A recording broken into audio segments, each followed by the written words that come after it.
tempo está passando e o planeta segue cada dia mais ameaçado. Catástrofes climáticas, chuvas intensas, enchentes arrasadoras. Do outro lado, secas extremas e incêndios devastadores. Fome, pandemias, tragédias.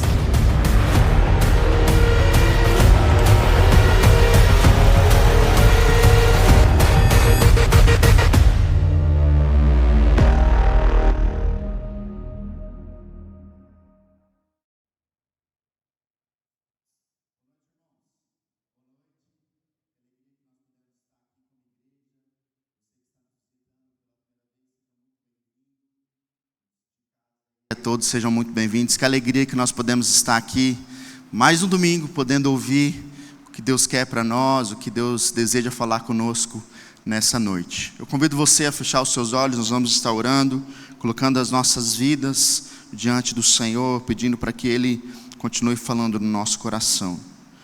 Eu não sei a maneira que você chegou até aqui, mas Deus, Ele sabe tudo que você precisa. Deus, Ele sabe das nossas necessidades, das nossas angústias. Mas esse é o momento que eu convido você a se concentrar na palavra de Deus, evitar sair, o seu celular também. É um tempo que nós temos aqui como irmãos, amigos, como igreja, onde nós podemos refletir naquilo que Deus tem para nós nessa noite. Deus, obrigado. Obrigado pelo privilégio que nós temos de estudar a Tua palavra. Poder ler, sabendo que o Senhor está conosco, é o Senhor quem fala através da Tua palavra e fala conosco. Por isso, Deus, continue falando em cada coração, em nome de Jesus. Amém.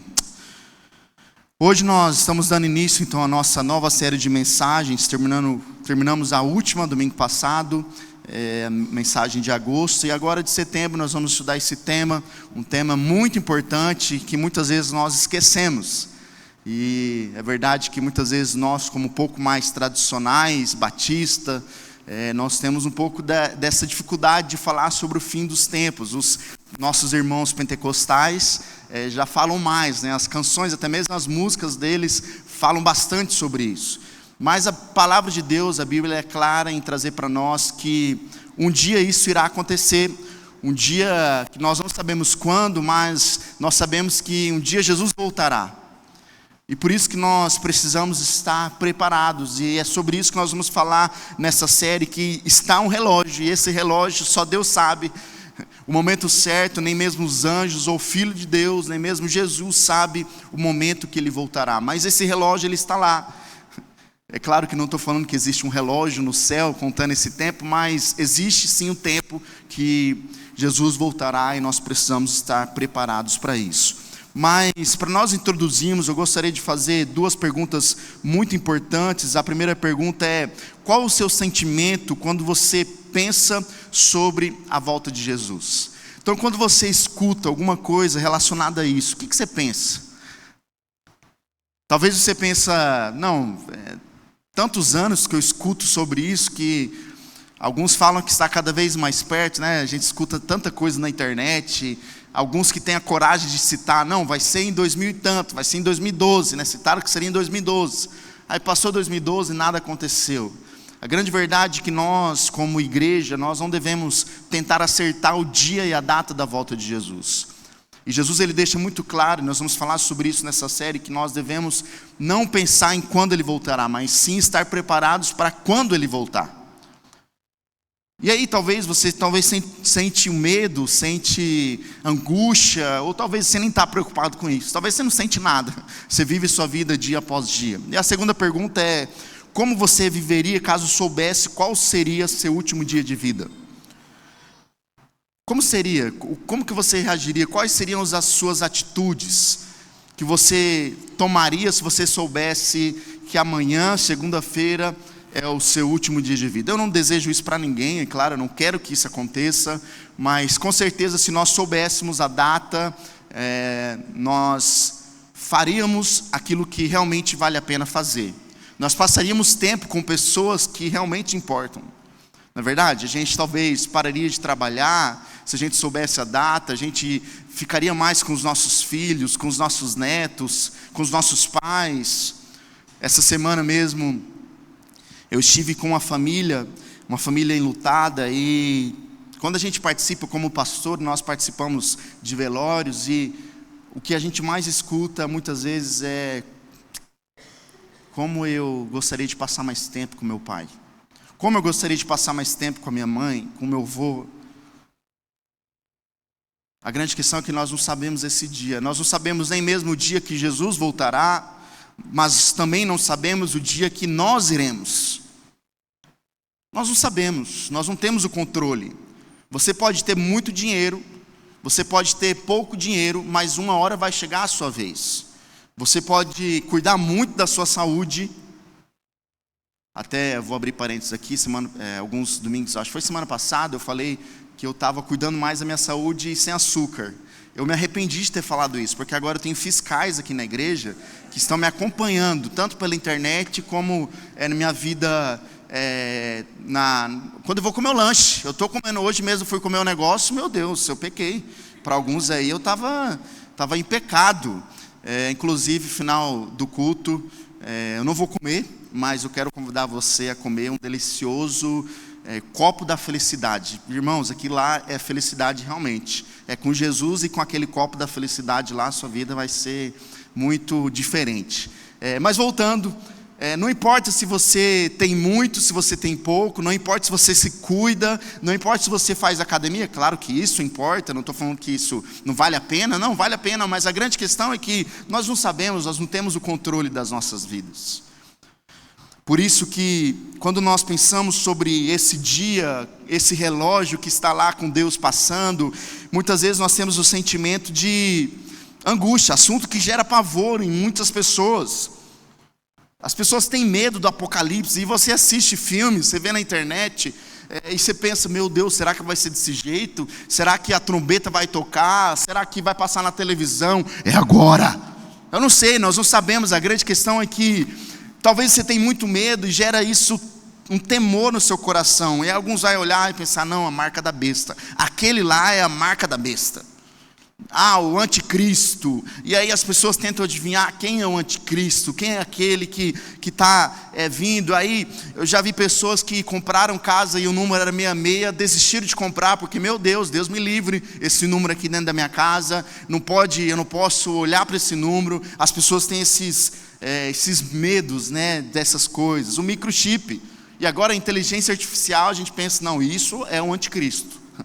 Tantas coisas que a gente tem visto na internet, o que a inteligência artificial pode fazer, a gente pensa: será que agora Jesus está vindo?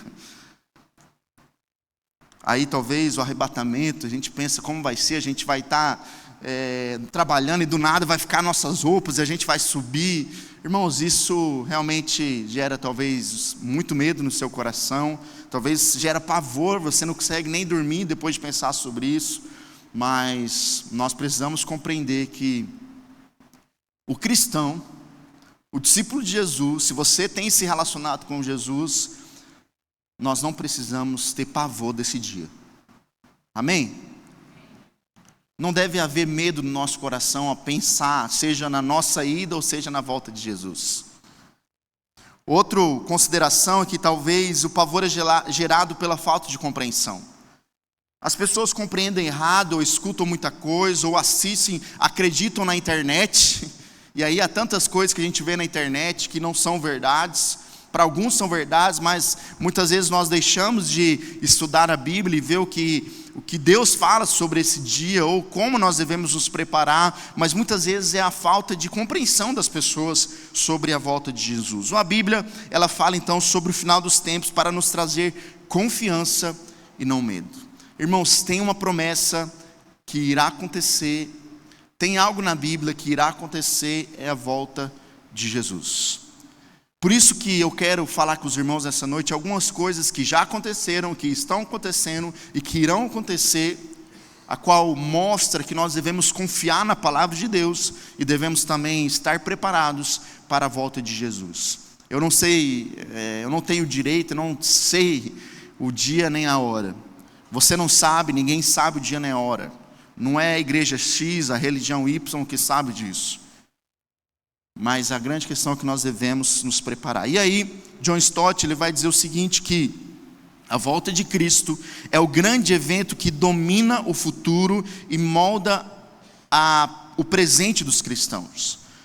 Então nós temos um antes de Cristo, nós temos um depois de Cristo no calendário, mas nós temos também como cristão uma volta de Jesus, a qual nós devemos nos preparar, estar preparados, e isso molda a nossa vida no presente. Então não é simplesmente, quando Jesus estiver voltando eu vou me preparar. Não, o cristão que compreende a volta de Jesus, o discípulo de Jesus que compreende isso, ele precisa dia após dia estar se preparando para a volta de Jesus. Por isso que a volta de Jesus, esse dia, esse grande evento que vai marcar a humanidade, que vai acabar, finalizar tudo, que nós vamos subir, amém, irmãos? Esse dia, então nós precisamos compreender que isso molda o nosso presente. Se você não pensa sobre esse dia, como será esse dia, o que irá acontecer, você precisa pensar que não é o futuro que você precisa pensar, mas sim o presente. Como você está hoje? Como está o seu coração? E eu te faço essa pergunta: como está a sua vida caso Jesus volte? Como anda a sua vida, o seu coração, os seus pensamentos caso Jesus volte? Atos capítulo 1, e aí até eu gosto dessa frase, isso não é Atos, tá, irmãos? Mas eu gosto dessa frase, a qual a volta de Cristo é a bússola que orienta a igreja em meio às tempestades da história. Há tantas crises que nós passamos como pessoas, mas também crises que a igreja passa, mas há uma certeza, é que Jesus virá buscar a sua igreja. E por isso que essa volta é a bússola que orienta, é o nosso mapa, e aí a Bíblia nos mostra isso, a qual nós devemos estar preparados. E aí eu quero conversar com os irmãos a respeito desse texto de Mateus capítulo 24. Mateus capítulo 24, se você desejar abrir sua Bíblia, nós vamos estar estudando esse texto. O texto começa contando sobre a última semana de Jesus. Nós estamos na última semana da vida de Jesus. Ele sai do templo, se você ver o versículo 1, Jesus ele sai do templo, ele está ali falando com os fariseus, com os religiosos. Mateus 23 nós vamos ver os ais de vocês hipócritas, fariseus, são como sepulcro caiado, bonito por fora, mas sujo por dentro. Vocês se preocupam em lavar o copo, o exterior, mas por dentro é o que está sujo. Então Jesus ele dá aquela mensagem dura para os fariseus e para os religiosos. Jesus então ele está no templo com os discípulos, e naquele momento ele sai do templo e ele está a caminho dos seus últimos dias, a última semana de Jesus. E os discípulos estavam no templo e saindo, eles ficaram impressionados com o templo. Eles olharam toda aquela estrutura, eles ficaram impressionados com a grandiosidade do templo, como era bonito o templo onde eles estavam, o templo de Jerusalém. Mas Jesus ele mostra então para nós que no versículo 2, vocês estão vendo todas essas construções, eu lhes digo a verdade, serão completamente demolidas. Não restará uma pedra sobre a outra. Os discípulos olhavam aquilo e pensavam: uau, que coisa mais linda. Que bonito tudo isso, olha o tamanho, essa grandiosidade desse templo. O templo de Jerusalém, que era tão importante para os judeus, tão importante para as pessoas saíam do mundo inteiro para estar no templo de Jerusalém. Mas Jesus ele olha e diz: olha, não restará pedra sobre pedra. Vocês estão vendo tudo isso? Olha, isso vai acabar. E ele vai dizer: olha, se quiser eu posso acabar isso em 3 dias. Se eu quiser eu posso destruir isso. E o templo, esse templo era o orgulho de Israel. Mas a grande verdade é que esse templo, alguns anos depois, no ano 70 depois de Cristo, ele é destruído. Irmãos, sabe o que isso nos ensina? E o que Jesus está nos ensinando aqui? É que tudo que é dessa terra vai ser destruído um dia. Até mesmo as paredes dos templos. Até mesmo a igreja, o templo da igreja Betel. Nós estamos aí reformando o telhado, começamos essa última quinta-feira. Inclusive, eu convido os irmãos a estarem contribuindo. Mas irmãos, isso daqui é coisa terrena. Jesus ele está ensinando para os discípulos o seguinte: olha, nenhum sistema humano, nenhuma construção humana, nada é eterno. Nenhum carro que você compra dos seus sonhos, nenhuma casa, nenhum dinheiro do mundo que você vai deixar para os seus filhos, tudo isso um dia vai acabar, vai ser destruído, vai cair, não restará uma pedra sobre a outra. Nós nos preocupamos dia após dia com tantas coisas terrenas, esquecemos que tudo isso um dia irá acabar. O que Jesus está ensinando para os discípulos é: olha, vocês olham essas coisas grandiosas, vocês olham essas coisas bonitas, eu e você, nós olhamos essas coisas que tanto chamam nossa atenção, de um dia ter o salário que eu quiser, de um dia eu comprar a casa que eu quiser, de um dia eu ter o que eu quiser, de um dia eu fazer a viagem que eu quiser. Nós olhamos isso, Jesus vai dizer: olha, isso não é nada. Isso não é nada.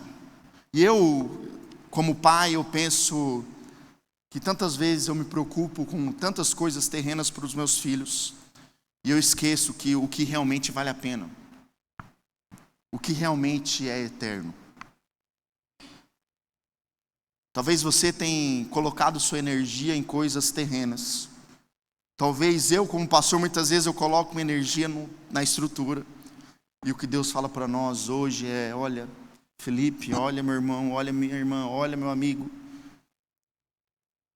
Tudo isso que você tem, tudo isso que você vê, não restará nada.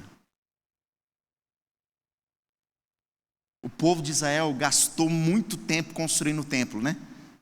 Desde o Antigo Testamento a gente vai ver isso, a ordem de Deus para construir, depois foi destruído, Salomão vai lá e constrói. Então há tantas energias sendo gastadas com isso. Um lugar que era tão importante, para Jesus olhar e dizer: eu lhes digo a verdade, serão completamente demolidos. Tudo isso vai ser destruído. E aí então, 1 João capítulo 2, versículo 17, vai dizer: este mundo passa, bem como tudo que as pessoas tanto desejam, mas quem faz o que agrada a Deus, viverá para sempre. Irmãos, o que é para sempre, irmãos? Quem faz o que agrada a Deus. Isso é para sempre. O que você vai deixar para os seus filhos, sabe o que é para sempre? É um legado que você vai deixar para os seus filhos. E isso dura para sempre. Não é o que você está pagando de faculdade, de escola, de curso. Irmãos, não estou dizendo que isso não é importante, viu? É importante. Mas isso vai ficar. Há tantos pais, eu trabalhei bastante tempo com jovens adolescentes, trabalho ainda, né? Apesar de ter o Gustavo aí, mas a gente lida com jovens adolescentes. Irmãos, a gente vê os pais gastando energia e os pais deixam de comprar coisa para pagar a escola, deixam de, muitas vezes, fazer uma viagem para pagar não sei o que para o filho, trocar o celular do filho, dar um iPad para o filho, dar uma televisão para um quarto do filho, se desgastam. Se os pais se dedicassem assim também, para ensinar, para deixar um legado para os filhos, para ensinar a palavra de Deus. A minha oração como pai, eu não estou dizendo aqui para você fazer também essa oração. Claro que o meu desejo é que você faça, mas a minha oração é: Deus, me ajude. Me ajude a deixar o que é eterno para os meus filhos. É isso que realmente importa. Por isso John Wesley vai dizer: olha, eu seguro bem pouco das coisas dessa vida, para que nada me impeça de agarrar as riquezas eternas. Eu seguro bem pouco as coisas dessa vida.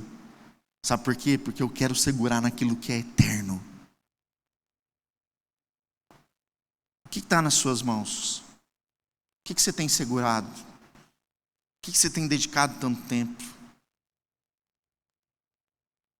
Por isso, assim começa o sermão profético de Jesus. Nesse momento de Mateus 24 é onde Jesus revela os sinais do fim. Jesus mostra para os discípulos e chama os discípulos à perseverança. Mostrar para eles, ele começa a mostrar no capítulo 24, depois versículo 3, mostrar algumas coisas que irão acontecer. E o Riley, o teólogo e pastor, ele vai dizer que as palavras de Cristo sobre o fim do mundo não foram ditas para nos deixar curiosos, mas para nos deixar vigilantes. Então Jesus agora, nesse sermão profético, ele não vai falar simplesmente para deixar os discípulos pensando, mas que dia que vai ser? E essa era a grande pergunta dos discípulos, né? Tá, mas quando isso irá acontecer? E o que realmente importa, Jesus está falando para eles, não é quando, mas é como vocês irão se preparar. E aí no Monte das Oliveiras, os discípulos então perguntam a Jesus, que sinal indicará a sua vinda e o fim dos tempos? É naquele monte, o monte onde Jesus senta com os discípulos, e aí os discípulos perguntam, tá bom, mas quais serão os sinais? E essa pergunta nós vamos pensar, os sinais que Jesus deixou para nós como discípulos dele. O primeiro sinal que nós vamos ver é o engano será intenso. Esse é o primeiro sinal que Jesus diz para os discípulos sobre o falso ensino. Jesus então ele vai dizer, olha, pois falsos cristos e falsos profetas surgirão e realizarão grandes sinais e maravilhas, a fim de enganar, se possível, até os escolhidos. Vejam que eu os avisei disso de antemão. Jesus ele está dizendo isso antes de isso acontecer. Antes mesmo dos falsos ensinos e profetas, falsos profetas, líderes, começarem a ensinar. E eu acho muito interessante, irmãos, porque esses falsos profetas, eles não só ensinam com a boca deles, mas eles realizam grandes sinais. Eles fazem grandes coisas, maravilhas, e as pessoas olham e pensam, meu Deus, como aquele homem é de Deus.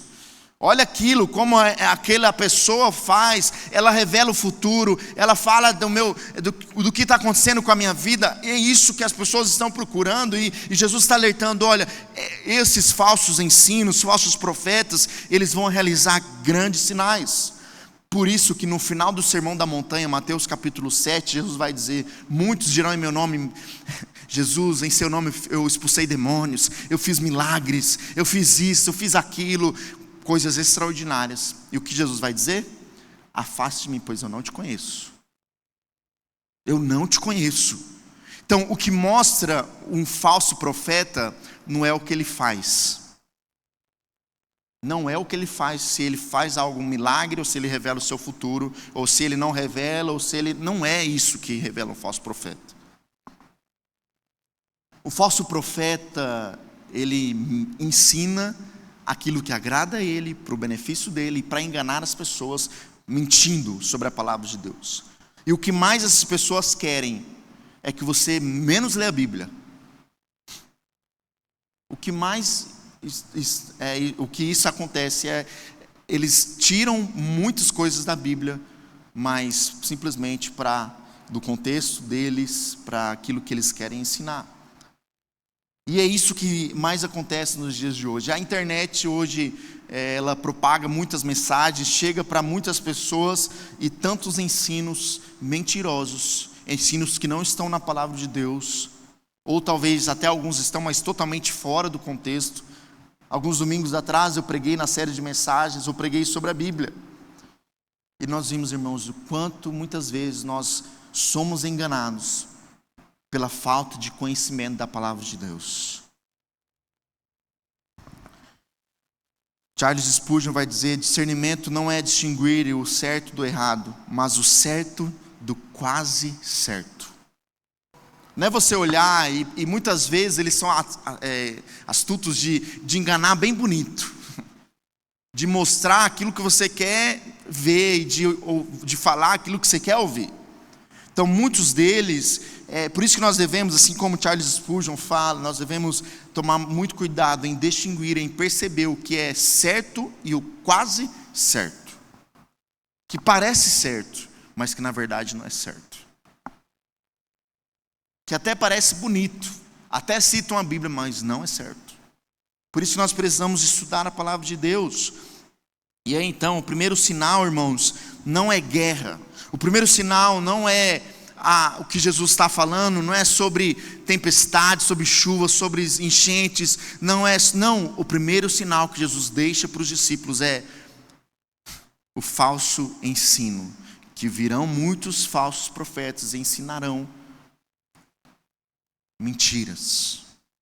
Por isso que nós, como igreja, nós precisamos nos preparar lendo a palavra de Deus, buscando na Bíblia, lendo a Bíblia, irmãos. O cristão, o crente que não lê a Bíblia, ele é levado pelos ventos de doutrina, ele é falsamente enganado, ou até mesmo pessoas que até leem a Bíblia, mas compreendem de maneira errada, não leem o contexto, pegam lá aquela caixa da promessa e tiram o versículo só, e lê aquele versículo, leva para elas. Nós precisamos ler a Bíblia. A gente tem visto uma geração analfabeta de Bíblia, que não conhece de Bíblia, sabe todas as músicas, mas não sabem a Bíblia, não conhecem a Bíblia.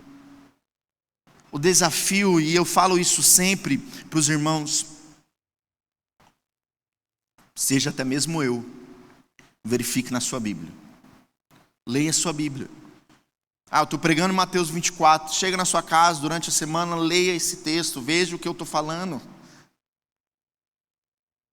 Não ache que tudo, que qualquer pastor, que o Felipe, que pastor X, pastor Y está falando está correto, mas sim o que a Bíblia diz é o que está correto.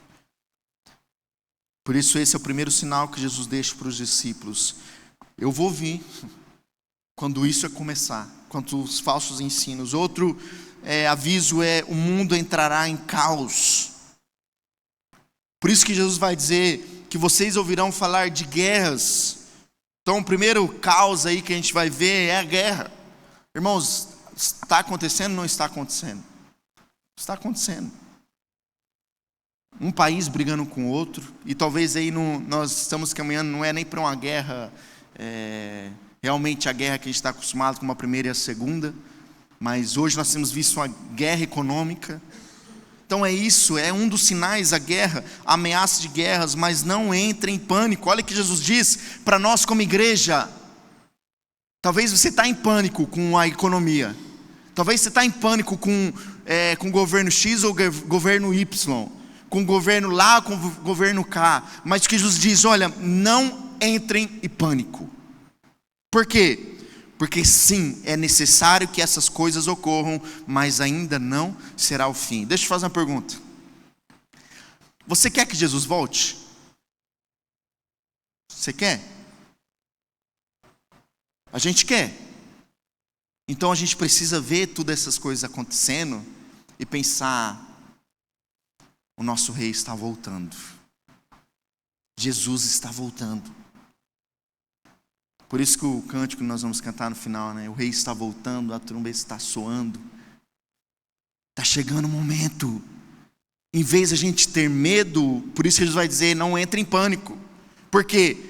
Porque é o contrário, a gente deve se alegrar, a esperança que Jesus está voltando. Irmãos, isso é contraditório, né? Ver guerras, ver o caos e ficar com esperança. Mas é o que o Evangelho nos ensina, é o que Jesus nos ensina. A olhar o pânico, o caos que o mundo está, mas ter esperança que o nosso Deus voltará. E tudo isso, irmãos, irá acabar para nós. Todo o sofrimento, e nós vamos falar isso nessa série de mensagens. Tudo isso irá passar, mas nós não devemos entrar em pânico. Ele continua: uma nação guerreará contra outra, e um reino contra outro. Haverá fome, terremotos em várias partes do mundo. Tudo isso, porém, será apenas o começo das dores de parto. Então, o mundo ele vai tremer, irmãos. Tudo isso irá acontecer, guerras, uma nação contra a outra, haverá fome, terremotos, tudo isso irá acontecer. E aí, irmãos, as dores, essas dores não anunciam a morte. A dores de parto, ela anuncia o que, irmãos? A vida, o nascimento. Jesus está dizendo: olha, para vocês não vai ser o fim. Essa dor para vocês vai ser o início de uma nova história. Vai ser o nascimento. Quando a minha esposa estava lá com as dores de parto, tanto do Pedro como do Samuel, a gente estava esperando, né? A gente espera as dores, e agora? Será que é agora? E aí a gente pensa: eu vou tomar o banho, eu vou lá fazer um exercício, eu vou começar a caminhar. As mulheres fazem isso, né, no parto. E Jesus está nos ensinando: olha, tudo isso vai ser o quê?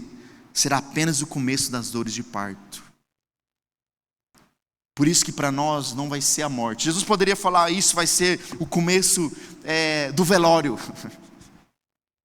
Isso vai ser o começo de uma doença para vocês. Não, mas Jesus diz, isso será o começo das dores de parto, porque para vocês, para os discípulos de Jesus, não vai ser morte, vai ser vida.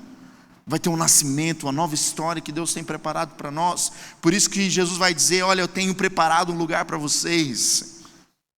E é esse lugar que nós aguardamos. C.S. Lewis diz isso, né? As dores do mundo não são sinais de morte, mas de nascimento. Não são sinais de morte, mas de nascimento. Terceiro aviso que Jesus deixa para os discípulos. Então, o primeiro aviso é que o engano será intenso, os falsos ensinos, os falsos profetas. O segundo aviso que a gente vê é que o mundo entrará em caos, guerras, terremotos, fome. E o terceiro aviso, então, que a gente vê é que a igreja será perseguida. Os discípulos agora escutam Jesus falando algo que ninguém quer, ser perseguido e sofrer. A gente não espera isso, ninguém quer sofrer. A gente vê, por exemplo, os cristãos que sofrem, né, nos países da igreja perseguida. A gente pensa, que sofrimento. Pessoas que chegam a colocar dentro da boca para passar de um país para o outro um papel, um pedaço da Bíblia. O que eles fazem, irmãos, há contrabando de Bíblia em vários países. Eu não sei se é certo ou errado, contrabando, mas esse de chegar a palavra de Deus lá nesses lugares. Pessoas que morrem, missionários que morrem. Esse é um dos sinais, irmãos, e hoje, claro, que nós não sofremos essa perseguição. A gente não sofre essa perseguição. Mas se um dia a gente sofrer, a gente precisa lembrar, Jesus está voltando. A esperança no nosso coração. Eu olho esses crentes, eu não estou dizendo aqui que eu quero ser perseguido, viu, irmãos? Mas eu olho pessoas que falam que a gente tem que cuidar para que governo X, governo Y, cale a boca dos evangélicos e não podem mais pregar a palavra de Deus. O que Jesus está dizendo aqui agora? Vocês serão presos, perseguidos e mortos. Por minha causa serão odiados em todo o mundo. Muitos se afastarão de mim e trairão e odiarão uns aos outros. Então Jesus disse para os discípulos, tudo isso irá acontecer. Vocês serão presos, perseguidos e mortos por causa de mim. Hoje nós vemos na internet notícias de missionários que morrem, mas talvez um dia nós viveremos isso. Mas, irmãos, hoje nós temos a liberdade. Hoje nós podemos vir domingo após domingo e cantar, podemos tocar a bateria que é alto, podemos ouvir um som alto, louvor na nossa casa. A gente pode ouvir uma pregação no trabalho, na nossa casa, na rádio tem pregações, tantas oportunidades que nós temos aí do Evangelho. E muitas vezes nós não damos valor. E esses países a qual são perseguidos os cristãos, eles fazem de tudo para ter um acesso, um pouco da palavra de Deus. Talvez a sua Bíblia está lá na tua casa empoeirada, ou talvez você nem tem Bíblia. E quando os líderes do Salt Pré, né, o Eric me procurou e falou, comunique a igreja para os pré-adolescentes trazerem a Bíblia.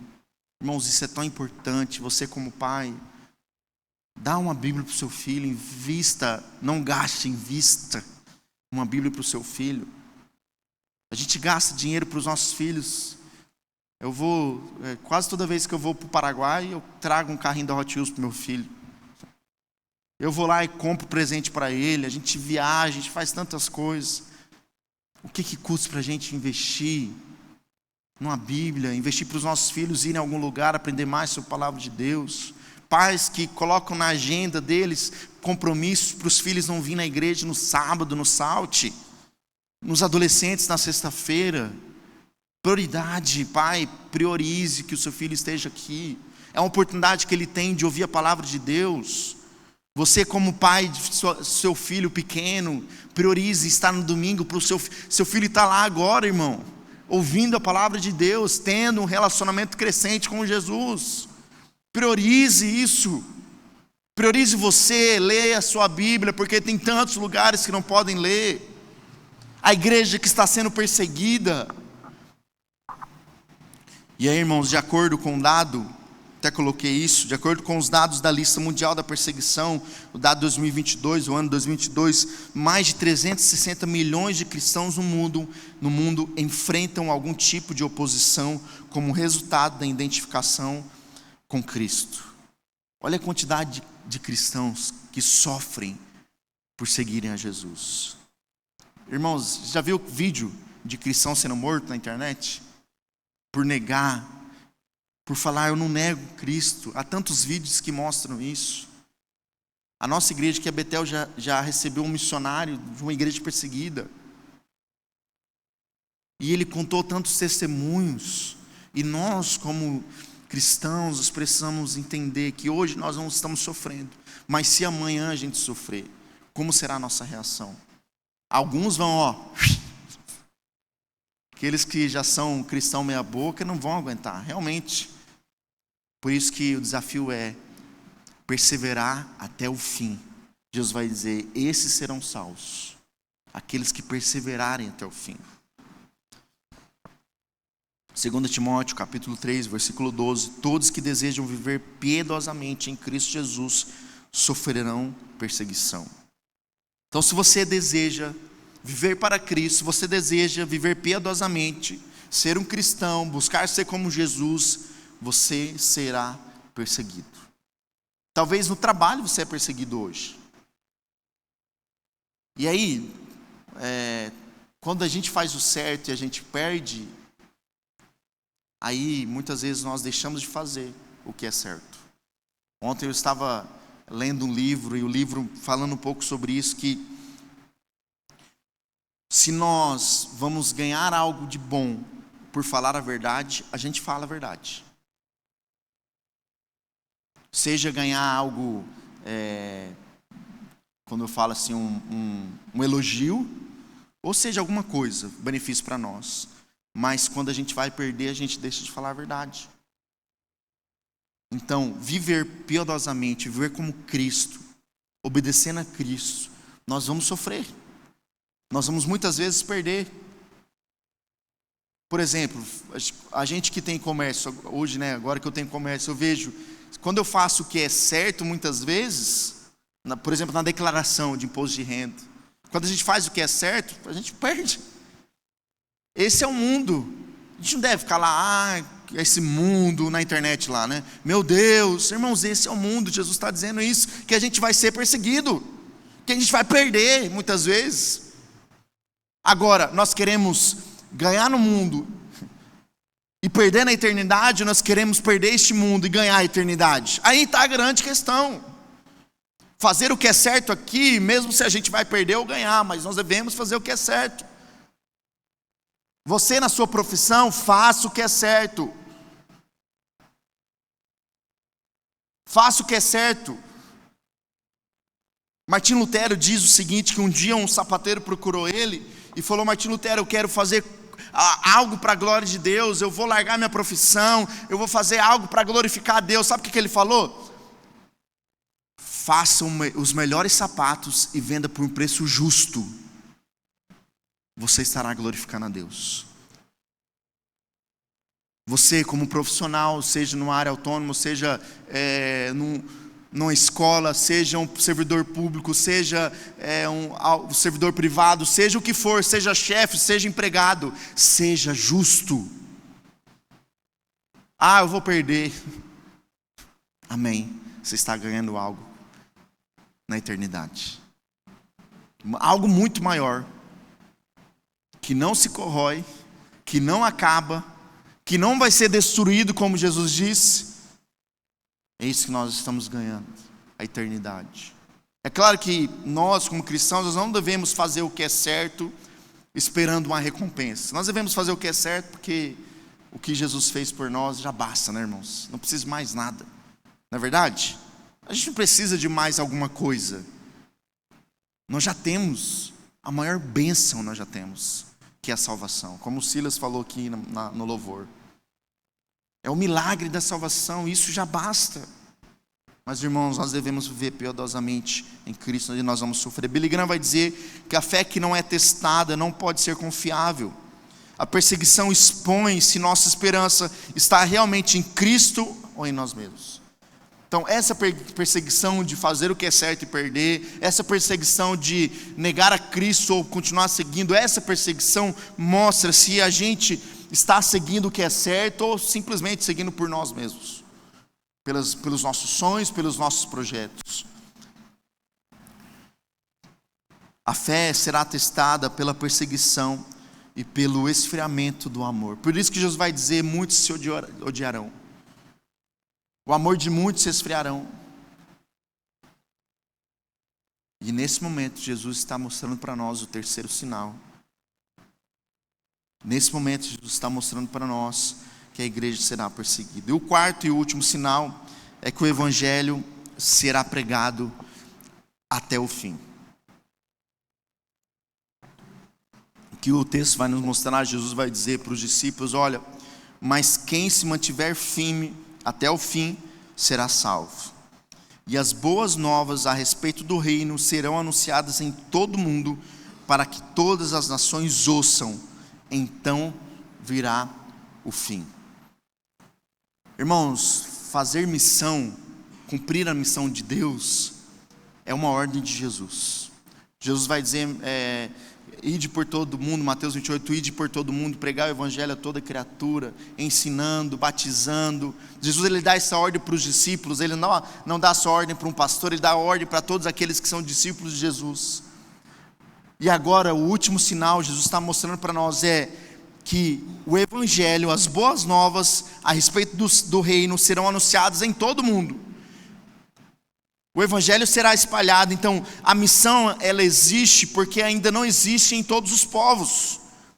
Quando a obra missionária se cumprir, Jesus virá. Então quando todos os povos ouvirem a respeito de Jesus, Jesus virá. E é muito interessante, irmãos, que quando a gente começa a acompanhar junta de missões, quando a gente começa a acompanhar organizações mundiais aí do evangelho, missão, missionários, a gente começa a ver que o evangelho está indo.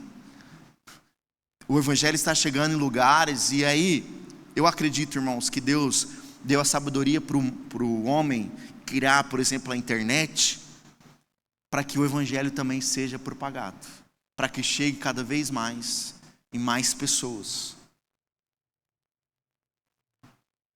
A nossa missão como igreja de pregar o evangelho é também para cumprir e para que Jesus volte.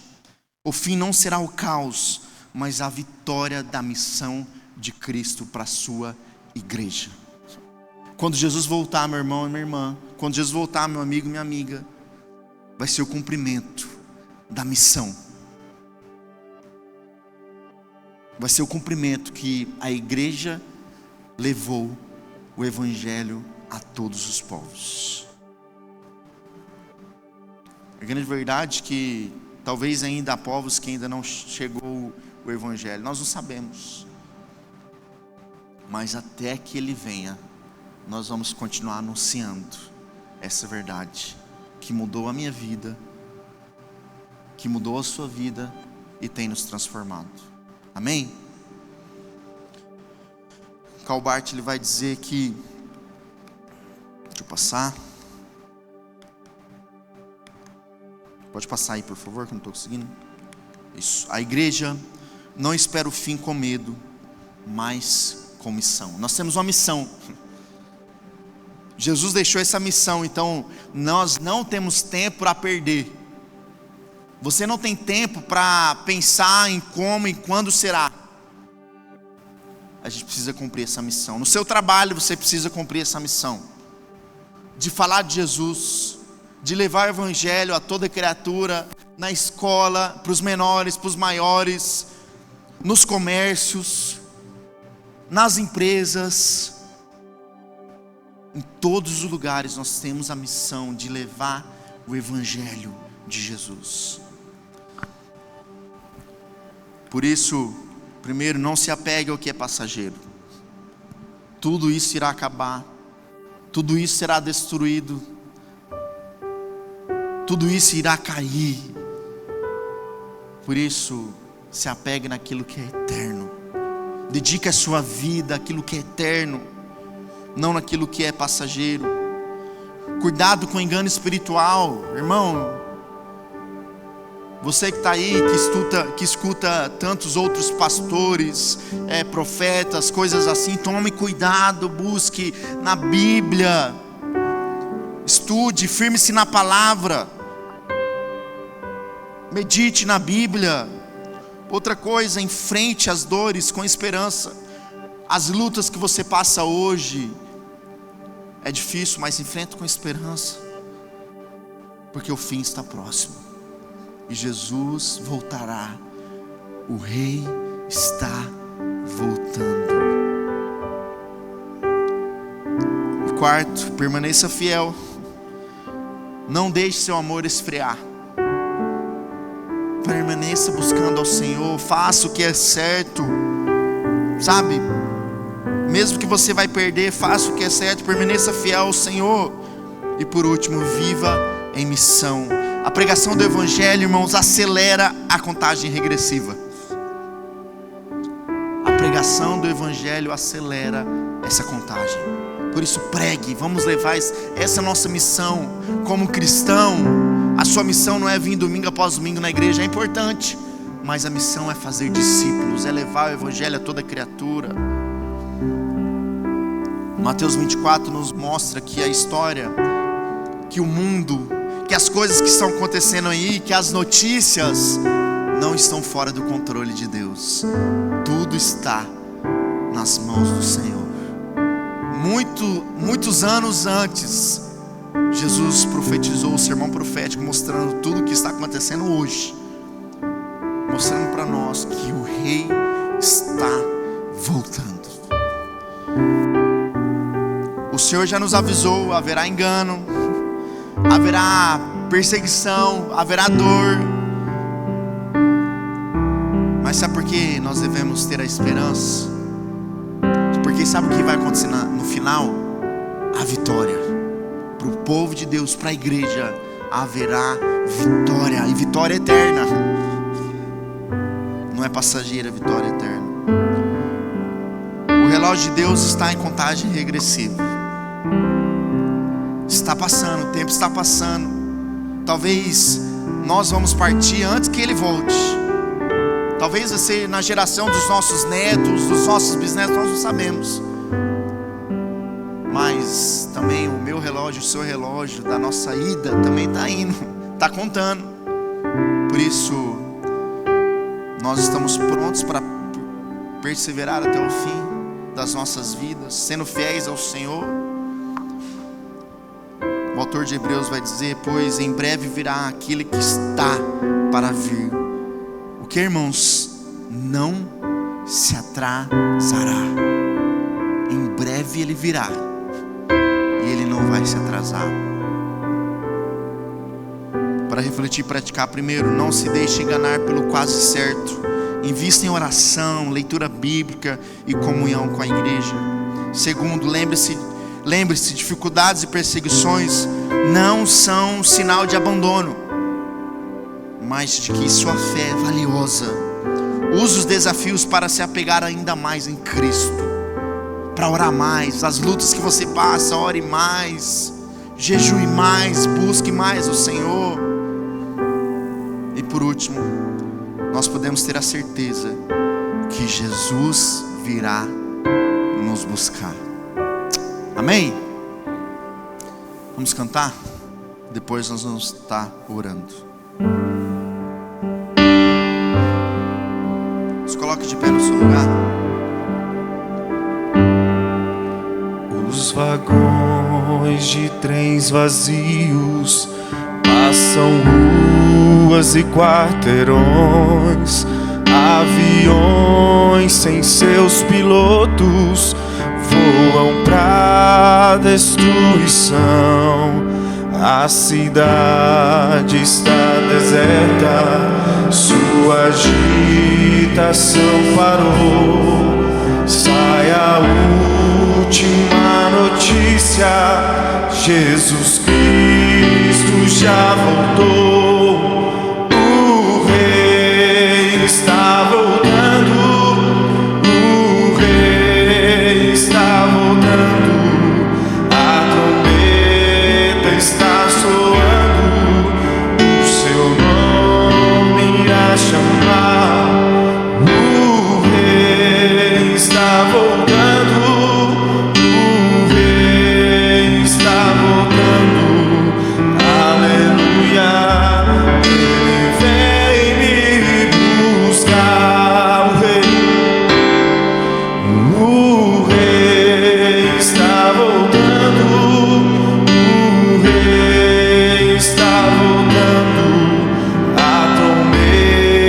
Está soando, o seu nome irá chamar. O Rei está voltando. Aleluia.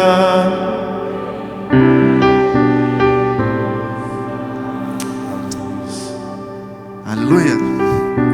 Feche seus olhos. Convido você agora a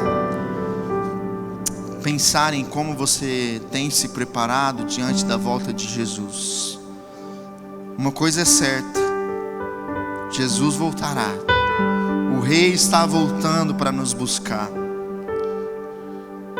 A pergunta que eu faço: você está preparado para a volta de Jesus? O ensino, os falsos ensinos, os falsos mestres estão aí. Mentiras sobre a palavra de Deus. Há tantas coisas que a gente escuta que não está na palavra de Deus. Por isso, busca ao Senhor, busca conhecê-lo cada vez mais. Lembre que talvez o sofrimento que você passa hoje, talvez um dia a perseguição que nós iremos enfrentar, nós devemos permanecer fiéis ao Senhor, permanecer fiel até o fim. Por isso, Deus, o Senhor conhece nosso coração. O Senhor que sonda e conhece o que passa na nossa mente, no fundo do nosso coração. Deus, nós, ao escutar essa mensagem, a ver os sinais que o Senhor deixou para os discípulos e para nós, que a cada dia possamos lembrar que o Rei está voltando. Que não deixemos de fazer aquilo que precisa ser feito hoje. Mas Deus, que estejamos preparados, que possamos aproveitar as oportunidades para cumprir a missão, para falar sobre o amor de Deus para as pessoas, para os nossos amigos, para os nossos familiares, Deus. Deus, eu oro para que há talvez pessoas que estão longe do seu amor, distantes de Ti, Deus. A minha oração é para que o Senhor alcance cada coração, aqueles talvez que estão dia após dia vivendo para si, vivendo para fazer e para cumprir os desejos do seu coração, Deus. Que as nossas vidas possam ser vidas para o Senhor, vividas para o Senhor, não para nós mesmos, mas sim para o Senhor, Deus. E que ao sairmos daqui possamos lembrar o Deus que nós servimos, que as nossas vidas sejam um reflexo de Cristo, porque Ele está preparando um lugar para nós e nós iremos morar com Ele. A morada Ele está construindo, nós iremos um dia estar com Jesus para sempre, para todo o sempre. Aleluia, Ele vem nos buscar. Glória a Deus que um dia nós iremos com Ele. Mas enquanto nós não formos, que possamos viver para Ele. Nos leve em paz e segurança para os nossos lares. Que a sua mão esteja sobre nós dia após dia. Que a cada dia possamos viver para a sua glória, Senhor. Obrigado por tudo, obrigado por esses momentos que nós tivemos aqui como igreja. Obrigado, Deus, porque é tão bom estar com comunidade, cantando, celebrando ao Senhor, ouvindo da Tua palavra. Que possamos valorizar isso, que possamos valorizar os domingos, que possamos valorizar a igreja, que possamos valorizar o Kids, que possamos valorizar o Salt, que possamos valorizar momentos que nos ensinam, que nos levam a ter um relacionamento crescente com Jesus, que possamos valorizar a Bíblia, que possamos valorizar a oração. Nos ajuda, Deus, a priorizar aquilo que realmente importa. Obrigado, em nome de Jesus, amém. Amém.